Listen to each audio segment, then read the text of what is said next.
আমাদের মাননীয় ভারপ্রাপ্ত চেয়ারম্যান ক্রিকেটারদের অভিভাবক সংস্থা বিসিবি দায়িত্ব এড়ালেও অনূর্ধ্ব ১৯ বিশ্বকাপজয়ী পেসার শাহিন আলমের দুঃসময়ে পাশে দাঁড়িয়েছেন বিএনপির ভারপ্রাপ্ত চেয়ারম্যান তারেক রহমান। দীর্ঘ সময় ইনজুরি আর আর্থিক সংকটের কারণে ভবিষ্যৎ অনিশ্চয়তার মুখে থাকা শাহিনকে তারেক রহমানের পক্ষে আর্থিক অনুদান তুলে দেন বিএনপির ক্রীড়া বিষয়ক সম্পাদক ও ফুটবল দলের সাবেক অধিনায়ক আমিনুল হক।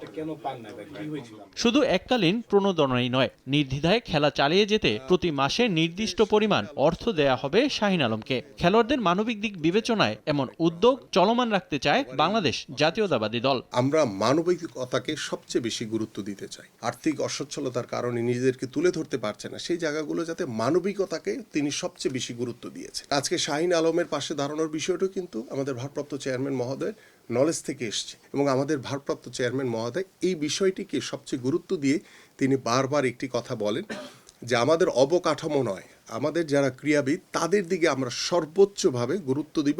শাহিন আলমের আর্থিক সংকটে বিসিবির ভূমিকা নিয়ে প্রশ্ন তুলেছেন আমিনুল হক। শাহিন আলমের মতো ক্রিকেটারদের ওপর আরও নজরদারি বাড়ানো উচিত বলে মনে করেন তিনি। যে আমাদের যে ক্রিকেট বোর্ডে যারা এখন বর্তমানে দায়িত্বরত রয়েছেন, যদিও তাদের যে দায়িত্ব সেটি যথার্থভাবে অনেক প্রশ্ন রয়েছে এবং তারা ইতিমধ্যে বিভিন্নভাবে তারা প্রশ্নবিদ্ধ হয়েছেন। ক্রিকেটকে কিভাবে আমরা এগিয়ে নিয়ে যেতে পারি, ক্রিকেটারদের পাশে আমরা কিভাবে দাঁড়াতে পারি শাহিন আলমের মতো, সেই বিষয়টি আমার মনে হয় যে ক্রিকেট বোর্ডের আরও অনেক বেশি নজর দেওয়া উচিত।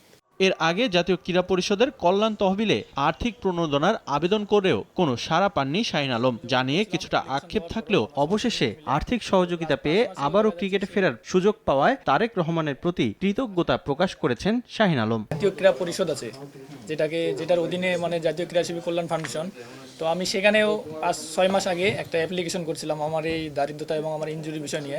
তো ওই সময় তো ক্রীড়া উপদেষ্টা হিসেবে ছিল আসিফ মাহমুদ ভাইয়া, তার পিএস এর কাছ সাথেও আমি যোগাযোগ করছিলাম অ্যাপ্লিকেশন দেওয়ার পরও আমার সব ডকুমেন্টস মিলে। তো লাস্ট 5 মাসেও দেখা যাচ্ছে সেই অ্যাপ্লিকেশনের কোনো নিশ্চয়তা আসে নাই। আমাদের বিএনপির যিনি ভারপ্রাপ্ত চেয়ারম্যান তারেক রহমান স্যার, উনিও দেখছে বিষয়টা, তো বলছে তোমার কোনো টেনশনের কারণ নাই, যে তোমার বিষয়ে তারা একটা ভালো একটা ব্যবস্থা গ্রহণ করবে। রিফাতুল ইসলাম মিরন, সময় সংবাদ, ঢাকা।